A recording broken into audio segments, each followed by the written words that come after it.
So we are currently witnessing Tesla stock struggle to make a move while pretty much the broader markets are running off to the races. In fact, if we take a look at the S&P 500, it looks like it's close to making new all-time highs. But guys, this is exactly in sync with what I've shared in regards to Tesla in my previous videos, sharing how Tesla was likely to just consolidate and move sideways, just having green days up, red days, green days, red days, mostly because of a couple of factors. Now, from a technical perspective, I shared how Tesla has a lot of volume relative to price around these areas, meaning that there's a lot of exchanging between both the buyers and sellers, and so that's not too good for a stock to either go up or down because, again, it's just this pressure coming from both directions. You want to have low volume relative to price and have one direction, either the buyers or sellers take control, and right now, it's just at an area where there's just a lot of volume relative to this price area. So again, consolidation. But one of the things I also shared in the beginning of the year, or actually back in December 28th, I made content stating how Tesla was overvalued from a technical perspective. I talked about it from a technical perspective, but also from a fundamental perspective. And I was laughed at from a lot of my videos, had a lot of kind of negative, nasty emails of individuals saying I'm crazy, Tesla was going to break into the 300s. However, here we are. Tesla's far below a lot of its constituents in the Magnificent Seven, and right now it's struggling to make a move while the broader markets are actually propping upwards. Now, let's go ahead and talk about a couple of things related to the broader markets and Tesla as well that I want you guys to be aware of. Now, the first thing I want to share is how, interestingly enough, one of the biggest bears on Wall Street has recently turned bullish on stocks, with their price target for the broader markets raising by 20% to 5,400 for the S&P 500 index in the next 12 months. Now, this is pretty interesting, but this is also in sync what I shared within the Push and Profit private group. In fact, one of the things they mentioned is the macroeconomic environment becoming harder to predict. Now, honestly, one of the things I shared in the Push and Profit private group is how, while yes, inflation is still high, we're seeing the trend of inflation go down when we take a look at higher frequency data. And one of the things I said is that, we're going to see a lot of experts, market pundits shift from sticky inflation to inflation is cooling. And we're going to have a lot of managers scrambling to update stakeholders as to why their opinion is changing once again. And so for those within the Push and Profit private group, again, we have been ahead of the curve, especially from these market pundits. I always say a lot of these individuals, these analysts, these individuals who have these high positions for these financial institutions, a lot of them are not worth their salt, especially the ones who throw out crazy price targets. I'm not going to name those names, but I'm sure you guys are familiar with who I'm referring to. But let's go ahead and talk about a couple of things as well. So we're seeing the volatility index close at pre-pandemic lows. And so that's something that's also propping up the market. Now, why is this? Well, of course, we've had corporate earnings kind of do well in the last quarter. And then, of course, because of that, we're seeing the broader markets push up 11% year to date at the time of this video. And so we're also seeing the macro environment show us that inflation is softening, and that's providing optimism for the markets. Now, again, for those that are confused, because I know every time I talk about inflation, people are saying, no, food prices are still high, they're not going down. That's not how inflation works, right? When we talk about inflation softening, what we mean is that, yes, inflation is still high if you look at it from the last, 4 or 3 years, but the trend of or the rate that it's growing is softening. And so that's what we mean. And so that's what's providing optimism for the markets. And the market pundits, they were not aware that the higher frequency data was actually showing inflation likely to come down. I talked about this much more extensively within the Push and Profit private group, talking about the insurance premiums and used cars and new cars and etc. So if you want to go ahead and delve into deeper details of what we're talking about or what we're looking into in regards to the market and within the Push and Profit private group, make sure to check out the first link in the description below. There is a discount code to join. This way you guys have access to my trade ideas and also my daily briefings where I talk about what's going on with the broader markets. You could cancel at any time as well. But let's go ahead and talk about a couple of things, and I promise we're going to go ahead and tie this all into Tesla. So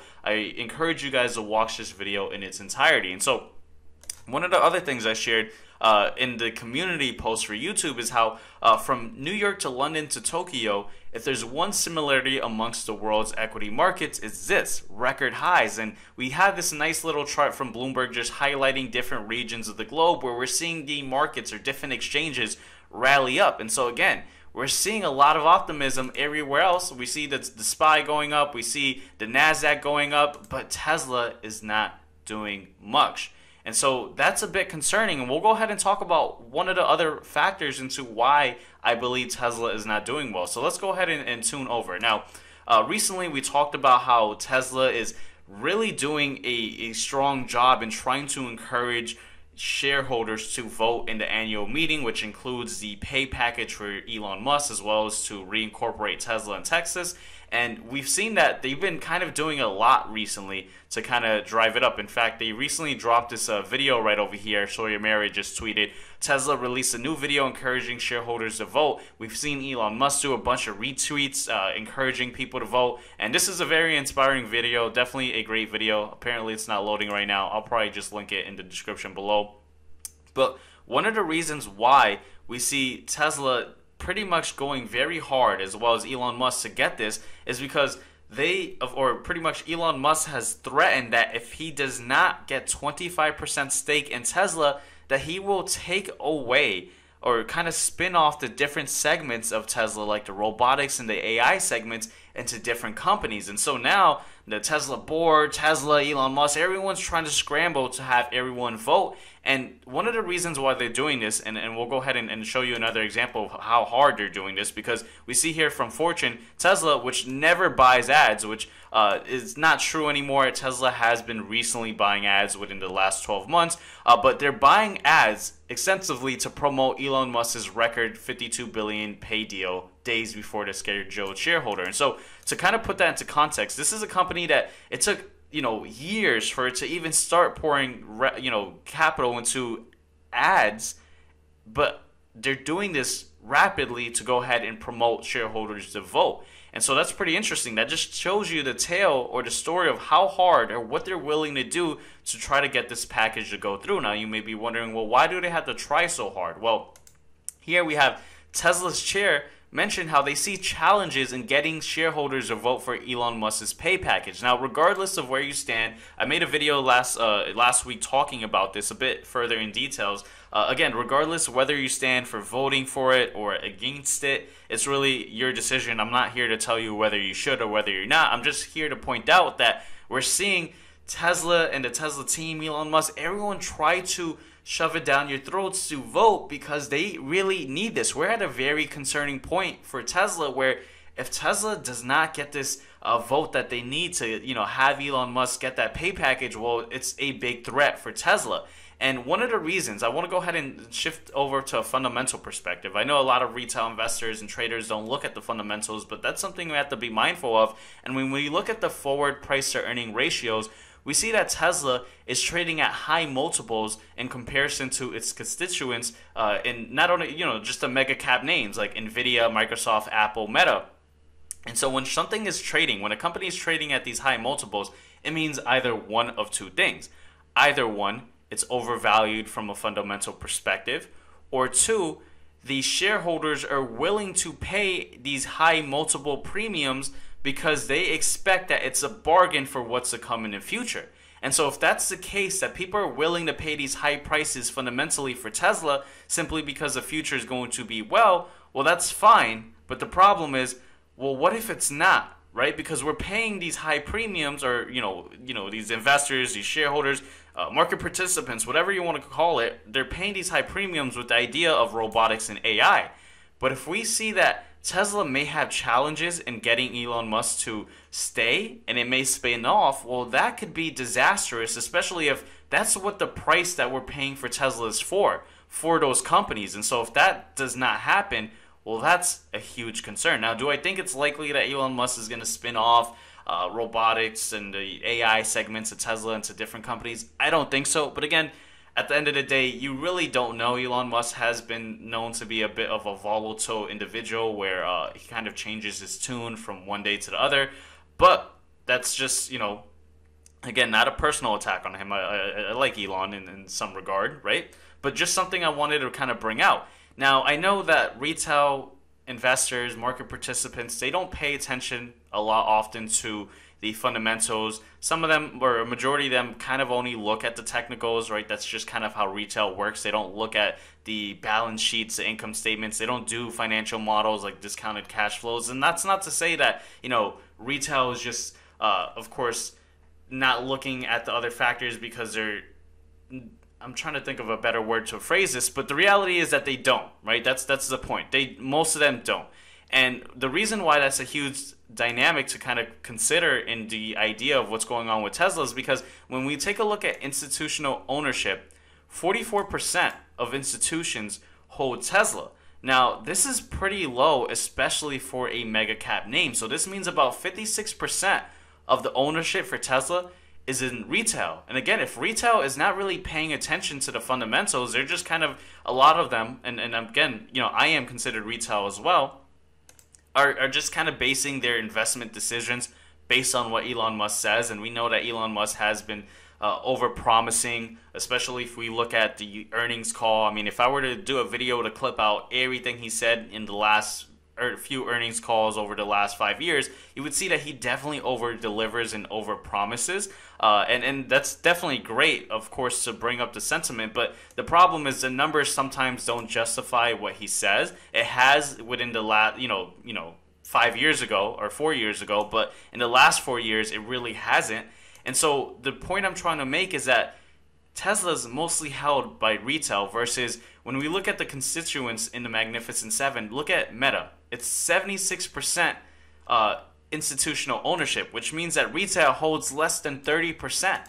And so, again, the institutions, they're making the decisions with these other large companies by putting their capital into them based on the technicals, the fundamentals, the macroeconomic picture. But retail isn't. They're just mostly the holders of Tesla, and they're going based off what Elon Musk says. And that's a concern, especially when we see Tesla from a fundamental perspective trading at these high multiples, yet the reason we're paying these high multiples may be kind of pulled away.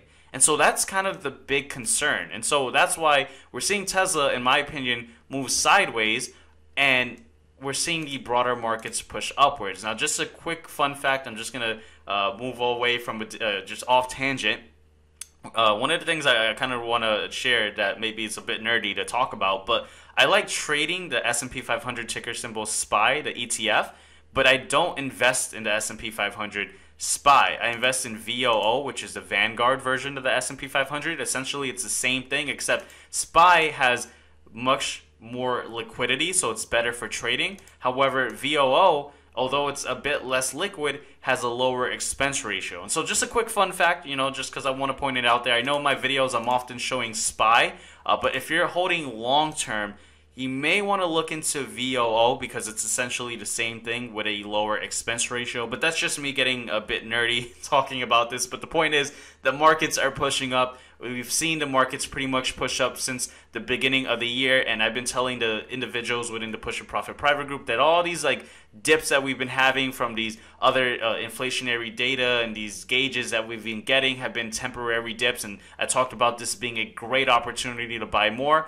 and here we are with the broader markets at these higher levels while Tesla isn't doing much. And I know I get a lot of hate for saying I'm not buying Tesla. Again, it's just my opinion. You guys could do whatever you find value in. If you find value in buying Tesla right now, all power to you. But for the entirety of the year, we've been putting capital into the broader markets. We have had a lot of trade ideas like NVIDIA, which, by the way, they had their earnings. NVIDIA was one of our breakout ideas. We talked about it in December, broke out.